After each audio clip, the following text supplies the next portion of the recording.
जय श्री राम भक्तों स्वागत है आपका हमारा चैनल देववाणी में। भक्तों, आपको हमारी कथाएं कैसी लगती हैं हमें कमेंट करके ज़रूर बताएं। भक्तों, हमारी कथाओं को लाइक अधिक से अधिक करें, इन्हें शेयर करें और हमारे चैनल को अधिक से अधिक सब्सक्राइब करें। भक्तों, आपसे एक गुजारिश है, हमें इंस्टाग्राम पर फॉलो करें जिसका लिंक डिस्क्रिप्शन में दिया गया है। तो चलिए शुरू करते हैं आज की कथा। जय श्री राम भक्तों, सवालों की श्रृंखला में आप सबका स्वागत है। आज का प्रश्न है, दानव राजा बलि के पिताजी का क्या नाम था? अपने उत्तर वीडियो में कमेंट करके जरूर दें। चलिए आज की कथा श्रवण करते हैं। आज की कथा है पत्नी का तिर्या चरित्र और पति का ढोंग। आइए कथा श्रवण करें। बहुत समय पहले की बात है। एक गांव था। उस गांव में एक सुनीता नाम की महिला रहती थी। उस गांव के अगल बगल में 10 और गांव भी थे जहां पर उस महिला की पतिव्रता की महिमा गाई जाती थी। लोग कहते थे कि अगर साक्षात पतिव्रता नारी के दर्शन करना चाहते हो तो देवी सुनीता के दर्शन करो। थी भी यही बात। सुनीता की जिंदगी का हर पल अपने पति के लिए था। पति के दर्शन किए बिना वह जल ना पीती। एक बार वह अपनी एक सखी के यहाँ गई। सखी का पति कहीं परदेश गया हुआ था, लेकिन खाने के लिए सखी ने नाना प्रकार के स्वादिष्ट व्यंजन पकाए थे। सुनीता यह देखकर हक्की बक्की रह गई। वह तो पति की अनुपस्थिति में एक बूंद जल ग्रहण करने की बात ना सोच सकती थी, इसलिए उससे ना रहा गया। वह बोली, बहन, तुम कैसी स्त्री हो? तुम्हारे पति तो परदेश में हैं और तुमने अपने लिए इतनी तरह के व्यंजन पकाए हैं। भला एक पतिव्रता के लिए यह सब शोभा देता है? सच्ची पतिव्रता तो वह है जो पति को देखे बिना जल तक ना पिए। सुनीता की सखी बड़े मुंहफट स्वभाव की थी। दिल की भी वह बड़ी साफ थी। वह बोली, बहन सुनीता, यह सब ढकोसलेबाजी मुझसे नहीं चलती। अगर मैं अपने पति के बाहर होने पर भी अच्छा खाना खाती हूँ तो इसका मतलब यह तो नहीं होता कि मैं उन्हें नहीं चाहती। मैं तो जैसे खुश उनके सामने रहती हूँ वैसे ही उनके पीछे भी। अगर कोई मुझ पर उंगली उठाने पर ही तुला होगा तो उसे मैं कैसे रोक सकती हूँ?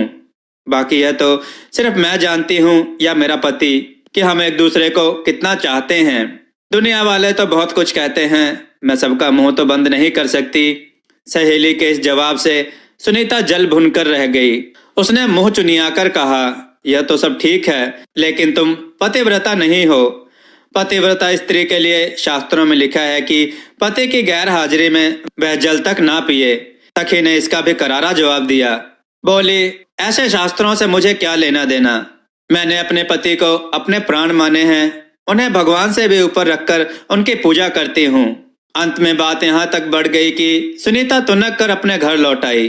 घर आकर सारा किस्सा उसने अपने पति को बताया। पति भी सुनीता को बहुत चाहता था और उसकी निष्काम पति भक्ति से बहुत प्रभावित भी था। फिर भी कभी कभी उसे यह जरूर लगता था कि यह सब ढोंग है।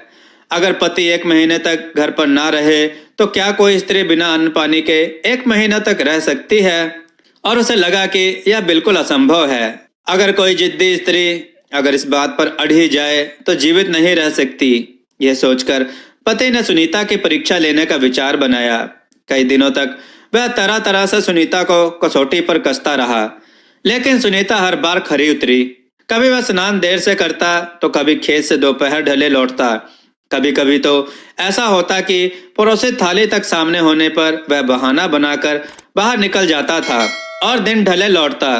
लेकिन सुनीता कभी भी पति के खाने से पहले पानी तक ना पिया।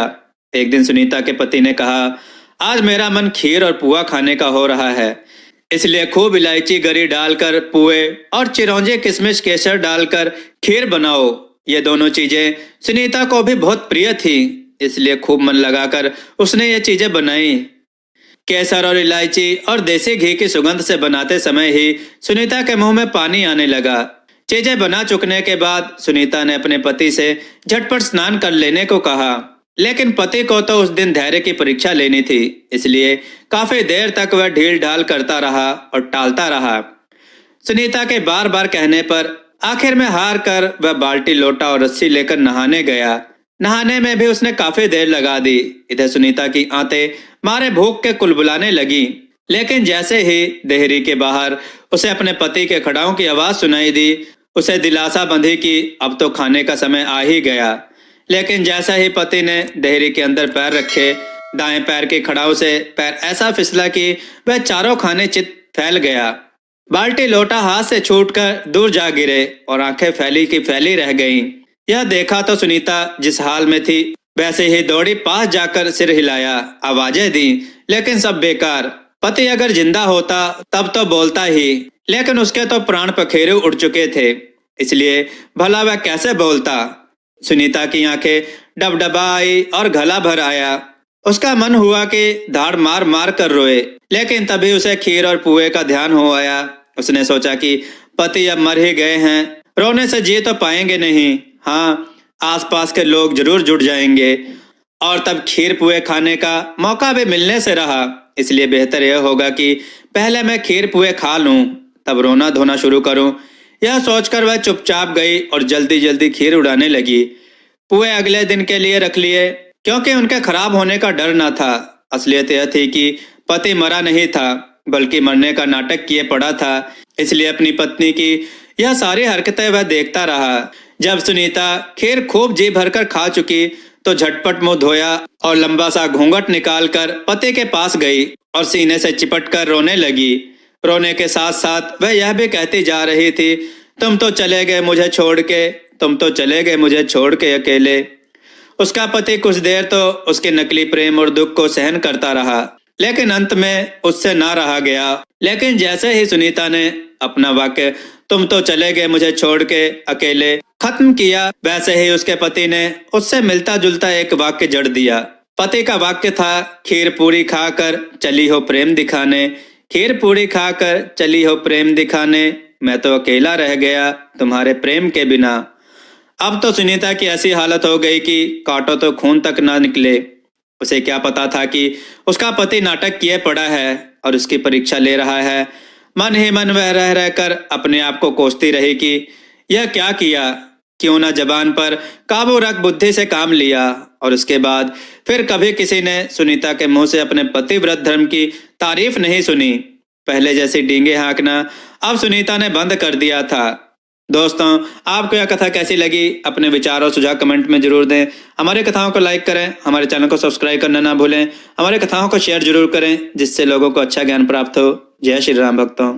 जय श्री राम भक्तों। देववाणी की तरफ से आप सबका बहुत बहुत धन्यवाद कि आप सब ने हमारे चैनल को बहुत सहयोग दिया और हमारी वीडियो को बहुत पसंद किया, जिस वजह से हमें यूट्यूब की तरफ से ज्वाइन बटन का ऑप्शन मिला, जहां पर आप हमें ज्वाइन बटन पर क्लिक करके हमें ज्वाइन करें, जिसके लिए आपको 29 रुपये या 59 रुपये का चार्ज देना पड़ेगा। जो हमें ज्वाइन करेगा उन्हें हम कई तरह की सुविधाएं देंगे और उनके कमेंट्स का जवाब देंगे। यहाँ हम आपको कथा कहानियों के टिप्स भी देंगे और हम आपके सुझाव पर वीडियो बनाने की पूरी कोशिश करेंगे और हम आपका नाम वीडियो में ज़रूर लेंगे। धन्यवाद।